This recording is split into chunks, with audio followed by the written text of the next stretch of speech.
پیش اور حیرانگی کے شکار ہیں۔ یہ ایک میدان میں نہیں ہے، ہزاروں میدان اور ہزاروں کام ایسے ہیں جس کے اندر ہم کو یہ حیرانگی اور پریشانی مختلف اسٹیج اور مختلف میدانوں میں نظر آ رہی۔ حالانکہ یہ کل پریشانیاں اور ساری حیرانی صرف ایک وجہ سے ہے کہ ہم نے صحیح معنی میں جس ایمان کو، جس قرآن کو، جس اسلام کو، جس رسول کو، جس عقیدہ آخرت کو اپنانے کا دعویٰ کیا ہے، اور اللہ رب العزت والجلال نے جو امانت ہم کو ودیعت رکھی ہے، ہم نے صحیح معنی میں اس کو استعمال نہیں کیا ہے۔ نتیجہ یہ ہے کہ پریشانیاں بڑھ رہی ہیں اور ہم خود رہنما بننے کے بجائے پریشانیوں کے شکار ہوتے چلے جا رہے ہیں۔ اور معاشرہ کہاں تک پہنچا ہے، وہ بہت خطرناک ہے۔ کسی عربی شاعر نے کہا ہے کہ الا لیت شعری ما ترى روح احمد اذا طالعتنا من علی او اطلتی واکبر ظنی لو اتانا محمد للاقى الذی لاقاه من اہل مکتی عدلنا عن النور الذی جاءنا به كما عدلت عنه قریش فضلتی اذا لقضى لا منهج الناس منهجی ولا ملت القوم الاواخر ملتی تلحفت یا روحی وانت غریبۃ عن الحی فاجتاذی ولا تتلحف۔ بہت لمبا قصیدہ ہے شاعر کا، وہ کہتا ہے کہ آج انسانیت اور مسلمان، خاص طور پر مسلمانوں کو، امت محمدیہ کو ایسا ممکن ہوتا کہ عالم بالا سے تاک اور جھانک کر کے نبی آخر الزماں محمد الرسول اللہ صلی اللہ علیہ وسلم دیکھ لیتے تو تڑپ کر کے عالم بالا سے ان کے اندر اتر کر کے دوبارہ نبی بن کے آ جاتے۔ اور ہوتا کیا، اور تڑپ کر کے کہتے کہ تم نے جو، اور لوگوں کو دین کی باتیں بتانا شروع کر دیتے۔ یہ لوگ کیا کرتے، للاقى الذی لاقاه من اہل مکتی، اہل مکہ کے ہاتھوں سے اس حق کے پہنچانے کے سلسلے میں جن مصیبتوں سے دوچار ہوئے تھے، انہی مصیبتوں سے آپ کو پھر دوبارہ دوچار ہونا پڑتا امت مسلمہ کے ہاتھوں، اپنے امتیوں اور مسلمانوں کے ہاتھوں۔ اور پھر آپ یہ فیصلہ کر کے اٹھ جاتے کہ اس آخری زمانے کے مسلمانوں نے جو طور طریقہ ڈھنگ اپنایا ہے، لا ملت القوم الاواخر ملتی، اس آخری زمانے کی ملت اور امت نے جو رنگ ڈھنگ طور طریقہ ایمان اور اسلام اپنایا ہے، اس سے میرا کوئی لینا دینا نہیں ہے۔ اور تڑپتے ہوئے روح کے ساتھ کیا کہتے کہ تم ایک ایسی اجنبی، انجان، بے پہچان، انت غریبۃ، ایسے گلی میں، ایسے شہر میں اتر پڑی ہو اے روح کہ سب انجان ہیں اور تم کو پہچاننے سے بھی انکار کر رہے ہیں کہ تم ہی اس اسلام کو، اس دین کو لے کر کے آئے تھے۔ تو تڑپو نہیں، معاملہ بہت خراب ہو گیا ہے، چلو یہاں سے۔ یہ کسی شاعر نے اپنے جذبات کا یا جو کچھ دیکھا ہے اس کا اظہار کیا۔ حقیقت یہی ہے کہ مسلم معاشرہ خاص طور پر کہاں جا رہا ہے اور کن کن چیزوں کا شکار ہو رہا ہے۔ ہم نے آج سنا ہے، کل بھی سنا، اور بہت سی چیزیں دیکھتا رہتا ہوں پورے ہندوستان میں اور دنیا میں۔ مرکزی جمعیت اہل حدیث ہند کا ایک خادم ہونے کے ناطے بھی، اور تھوڑا موڑا علمی، دعوتی اور تبلیغی مزاج ہونے کے ناطے بھی، اور اس سے ذرا سا تعلق ہونے کی بنیاد پر بھی، ان سب کا حل کیا ہے اور کیا کرنا چاہیے ایسے وقت میں؟ ظاہر بات ہے کہ آج کا جو دونوں عنوان تھا، خاص طور پر دو بڑے فضلائے زمانہ کے نے آپ کے سامنے آ کر کے بیان کیا ہے، وہ دونوں گویا کہ اپنے محوری حیثیت سے اور خاص طور پر بیان کے بعد میرے لیے واضح ہوا ہے کہ وہ دونوں قادیانیت کے مختلف خد و خال کو بیان کرنے کے سلسلے میں تھا۔ ظاہر بات ہے کہ میں الگ سے اس خد و خیال کو بیان کروں، خد و خال کو، تو پھر تحصیل حاصل ہے۔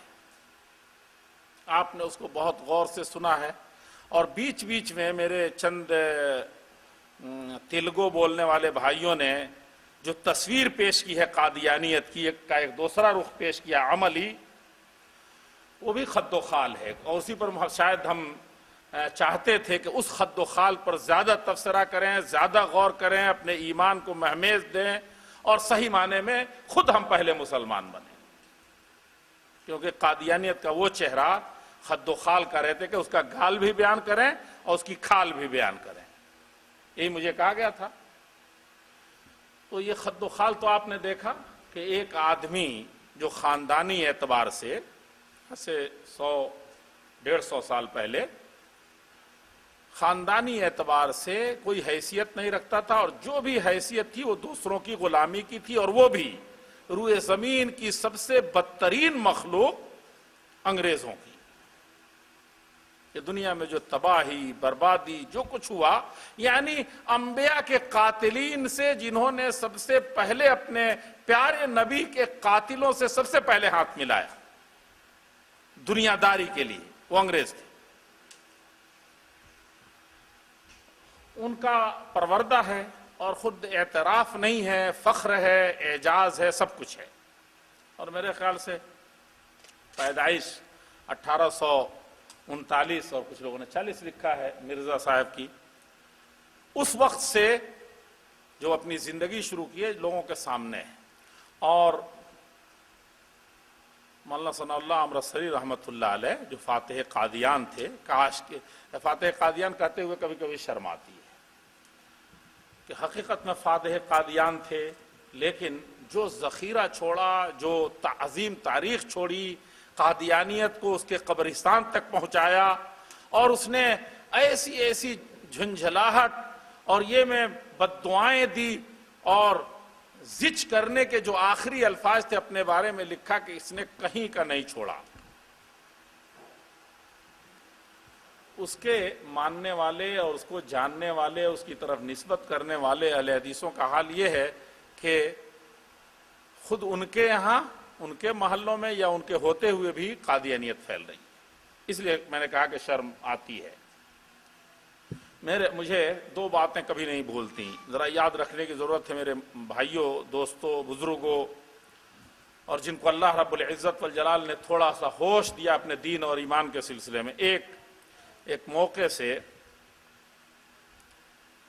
فیجی، جو کہا جائے کہ دنیا کی آخری چھور ہے، وہاں اس زمانے میں مولانا ثناء اللہ امرتسری، یعنی جو مزدوروں کو بھیجا یہاں سے، ہندو اور مسلم مزدوروں کو، تو اس وقت بڑی اچھی تعداد ہے وہاں مسلمانوں کی بھی، ان کو گنا کی کھیتی کے لیے، اور انگریزوں نے جو مختلف مظالم ڈھاتے تھے اس میں سے یہ بھی تھا کہ جہاں سے اٹھایا بھیج دیا جس جزیرے میں، اور وہاں مرے کھپے مچھلیاں کھا گئیں، درندے کھا گئے، یہی سب کرتے تھے۔ دنیا جہاں کہیں بھی ہو، آپ اہل کار ہیں، اس سے دولت کماؤ، ان کے دولت پر قبضہ کرو، اور ان میں سے جو کام کے ہوں اس چھانٹ کو لے کر کے دوسری جگہ دولت کماؤ۔ اور کہنے کا مقصد یہ ہے کہ یہ کسی وجہ سے اپنے دھرم اور مذہب پر نہ رہ جائیں، وہاں قادیانی ٹولہ بھی پیچھے سے لگا دیا۔ تو مزدور، مظلوم، اپنے گھر سے اچانک اچک لیے گئے لوگ، یہ جانتے ہیں ان لوگوں نے کیا کیا؟ ان کو غیرت تھی، 7 سمندروں پار جزیرے میں ایک چھوٹے سے جنگل میں، وہاں بھی ان کو ایمانی غیرت تھی، تو کسی نہ کسی طریقے سے مولانا ثناء اللہ امرتسری تک اپنی آواز پہنچائی، اور اس وقت ان کا اخبار اہل حدیث وہاں پہنچنا شروع ہوا، اور لوگ قادیانیت سے مکمل محفوظ ہو گئے، چلنے نہیں دیا۔ یہ تو ایک وہ واقعہ ہے کہ ایسے بھی تھے ہم کل اور کل کے بارے میں آپ کو معلوم ہے کہ جس قدر معاشی اعتبار سے، جس قدر ہم سیاسی اعتبار سے، اور جس قدر ہم افراد کی حیثیت سے جتنے مظلوم تھے، جتنا یہ الغار ہم اہل حدیثوں پر تھا، مسلمانوں پر عام طور پر، خاص طور پر اہل حدیثوں پر کسی زمانے میں ایسی مصیبت نہیں آئی ہے۔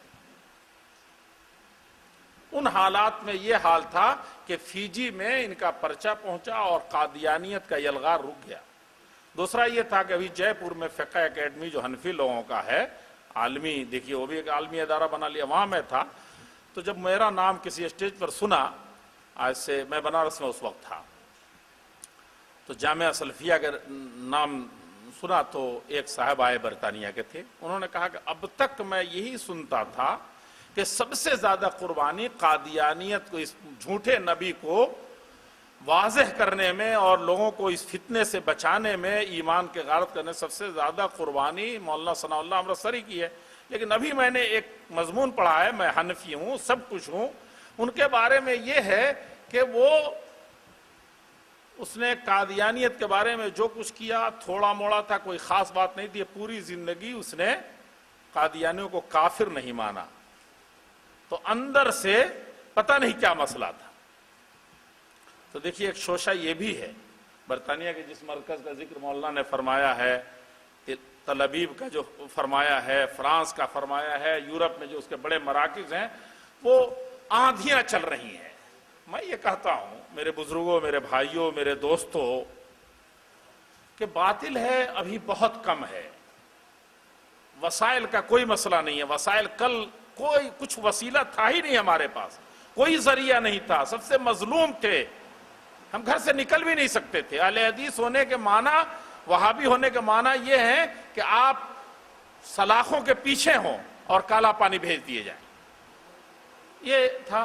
اس وقت ہم نے ایمانی غیرت کو لے کر کے سب کچھ کر ڈالا، کوئی گھر نہیں چھوڑا، کوئی جگہ نہیں تھی جہاں قادیانیت کو ہم نے قبرستان تک نہیں پہنچایا۔ آج ہم وسائل کی بات کر رہے ہیں، حقیقت یہ ہے جو ہمارے بھائیوں نے بیان کیا ہے کہ آذان دیتے ہیں، گھس جاتے ہیں، فلاں جگہ پہنچتے ہیں، وہ کل حقیقت یہی ہے کہ خانہ خالی را دیو می گیرت، جو گھر خالی ہوتا ہے اس میں شیطانوں اور جناتوں کا بسیرا بن جاتا ہے۔ تو خواہ وہ مسلمان ہو، خواہ وہ غیر مسلم ہو، جب وہ خالی رہے گا ایمان سے، اسلام سے، مبلغین سے، مؤذنین سے، کیا ہوگا؟ اس میں جنات آئیں گے، اور اس زمانے کے سب سے بڑا شیطان قادیان سے پہنچ جائے گا۔ یہ اللہ تعالیٰ کی سنت ہے، اللہ رب العزت والجلال کا قانون ہے۔ خانہ کعبہ میں بھی 360 بت رکھے جا سکتے ہیں۔ یہ اس وقت ہوتا ہے جب اہل حق سو جاتے ہیں۔ ایک اور میں غلط فہمی دور کرنا چاہتا ہوں اور بہت اس پر غور کرنا چاہیے، وہ کیا ہے؟ ہم شیخ چلی بنے بیٹھے ہیں کہ حق کبھی نہیں مٹتا ہے۔ بھئی جہاں اہل حق کھڑے نہیں ہوتے ہیں وہاں حق سب سے پہلے اب جلدی سے مٹتا ہے۔ یہ کلمۃ حق ارید بہ الباطل، بات تو صحیح ہے کہ حق کبھی ختم نہیں ہوگا۔ ان تتولوا یستبدل قوما غیرکم ثم لا یکونوا امثالکم، اگر تم اس نعمت عظمیٰ کو پا کر کے خود سرفراز نہیں ہوگے، دوسروں تک نہیں پہنچاؤ گے، تو اللہ تعالیٰ تمہیں ریجیکٹ کر کے ایک دوسری قوم کو لے آئے گا، وہ حق اس علمبردار ہوگی، لیکن تم تو باطل کے ساتھ دب جاؤ گے، مر جاؤ گے، ہلاک ختم ہو جاؤ گے، اور باطل سر اٹھائے گا۔ میں پوچھتا ہوں کہ دنیا کی سب سے عظیم الشان، اپنے شان و شوکت، ظاہری شان و شوکت کی حیثیت سے اندلس میں قائم ہوئی تھی، اور سب سے عظیم الشان حکومت بھی قائم ہوئی، اور میں کہتا ہوں حدیث کا سب سے بڑا ذخیرہ ایک قرطبی نے لکھا، مسند بقی ابن مخلد۔ میں کہتا ہوں کہ اب وہ وہاں حق ہے کہ نہیں ہے؟ چند سالوں پہلے تک عرب جوانوں نے چاہا کہ کوئی ایسی جگہ ملے جہاں نماز پڑھ سکیں، تو وہ جگہ بھی نہیں ملی، جو مناروں کا ملک کہا جاتا تھا، اور دنیا کے سب سے عظیم اسلامی حضارت وہاں قائم ہوئی تھی۔ جب اہل حق سو جاتے ہیں، بیٹھ جاتے ہیں، مصلحت کا شکار ہو جاتے ہیں، دنیا داری میں پھنس جاتے ہیں، تو کیا ہوتا ہے؟ حق بھی وہاں پر مٹ جاتا ہے، حق باقی نہیں رہتا، جہاں جہاں آپ جائیں گے وہی ہے۔ تو حق جہاں اہل حق نہیں ہوں گے حق مٹ جائے گا۔ ہونا کیا چاہیے؟ اہل حق کو کھڑے ہونے کی ضرورت ہے، ان کے اندر ابھی قوت ہے، وسائل ہیں، فراوانی ہے، جوانی ہے، اب صرف یہ ہے کہ اس کو کام میں لانے کی ضرورت ہے۔ قادیانی، اسی کو پلٹ کر کے میں ایک دوسرے طریقے سے ایک بات کہنا چاہتا ہوں کہ بھائی قادیانی ہو یا کوئی بھی فتنہ ہو، کوئی بھی بے حیائی ہو، کوئی بھی برائی ہو، شرک بدعت ہو، یہ کہاں آتی، کیوں آتی ہیں؟ ہم بند باندھ رہے ہیں کہ فلاں گاؤں میں پہنچیں گے چھپ جاتے ہیں، عورتوں میں گھس گئے جہاں ہمارے مولوی صاحب تو 3 مرتبہ شرمائے گھستے ہوئے، ہے کہ نہیں ہے؟ نہیں، اس طرح تو آپ پوری زندگی کرتے رہ جائیں گے، وہ پھیلتے رہ جائیں گے۔ آپ حفاظت کریں گے اور وہ ڈاکہ ڈال کر کے، چھاپا مار کر کے، شب خون مار کر کے چلے جائیں گے۔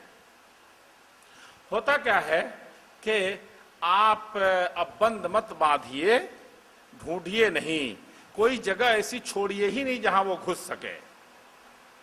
کسی مفکر نے کہا تھا کہ طوفان جب آتا ہے، سیلاب پانی کا ہو، جس چیز کا بھی ہو، تو طوفان پر بند باندھیں گے تو باندھتے چلے جائیں گے، باندھ کے ساتھ آپ بھی کسی دن بہہ جائیں گے۔ ہو سکتا ہے کہ طوفان میں کچھ کمی آ جائے اور رکتے رکتے دیر سے آئے، لیکن بند باندھنے سے کبھی کوئی طوفان نہیں رکتا۔ طوفان کے مقابلے میں اس سے بڑا طوفان برپا کیا جاتا ہے تو وہ مڑ جاتا ہے، وہ ختم ہو جاتا ہے۔ وہ طوفان کیا ہے؟ شر کا طوفان چلا ہے، نئی نئی نبوتوں کا طوفان چلا ہے، اور شرک و بدعت کا طوفان آیا ہے، بے حیائی کا طوفان آیا۔ اہل حق، اہل خیر ہیں کہاں؟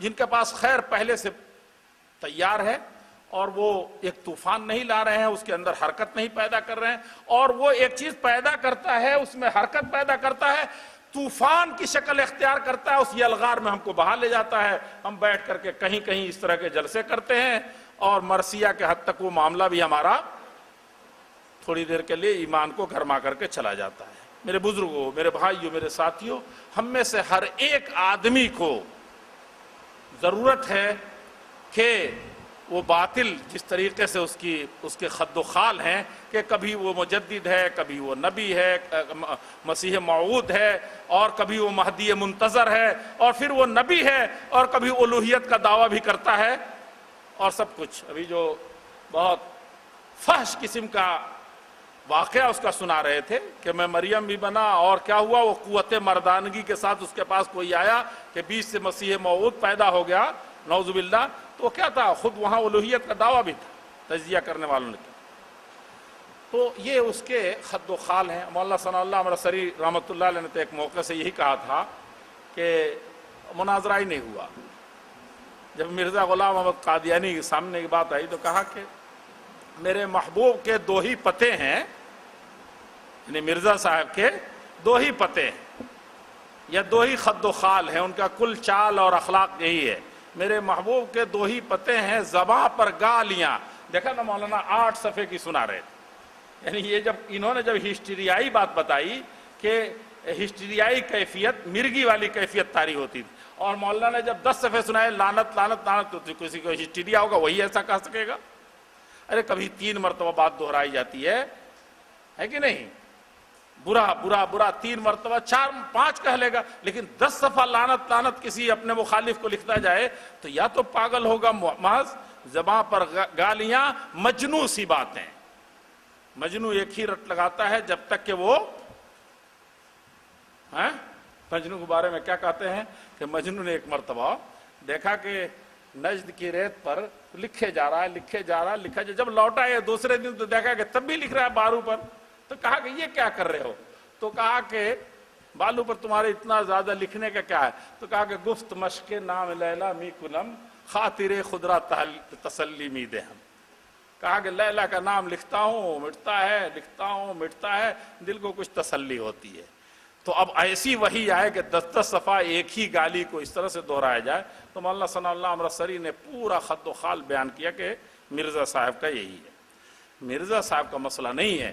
اس وقت دیکھنے کا مسئلہ یہ ہے کہ جس نے اس قدر حفوات کے جہاز ذروت و سنام الاسلام، مسلمان جن حالات سے، انسانیت جس حالات سے گزر رہے تھے، ایسے موقع سے مرزا نے اس قدر گندے اخلاق پیش کیے. اب اس کے مبلغین کی جافشانی دیکھیے. مولانا پیسہ صرف نہیں ہوتا وسائل، پیسے موجود ہیں، لیکن ہم نہیں چاہتے کہ اس محل سے نکل کر کے جو مولانا سعید صاحب نے بہترین کمرے میں ٹھہرا دیا ہے، پنکھے میں بیٹھا دیا ہے، تو میں اتر کر کے کسی محلے میں ایک درس کے لیے چلا جاؤں. مبلغ میں ہوں، وہ بھی ہے، پیسہ اس کو بھی ملتا ہے، مجھے بھی ملتا ہے. میں نہیں جا سکتا.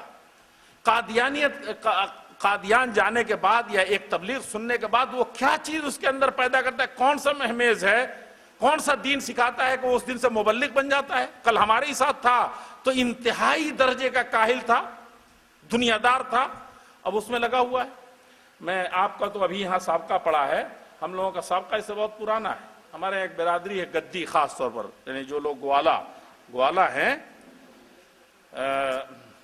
یعنی جانوروں اور دودھ کا کام کرتے ہیں، ان کو ڈھونڈ کر کے قادیانیوں نے گائے اور بکرے اور پتہ نہیں کیا کیا دینے شروع کیے. تو نیپال کے ایک دو لڑائیوں میں ہم لوگ بھی تھے. یعنی کمال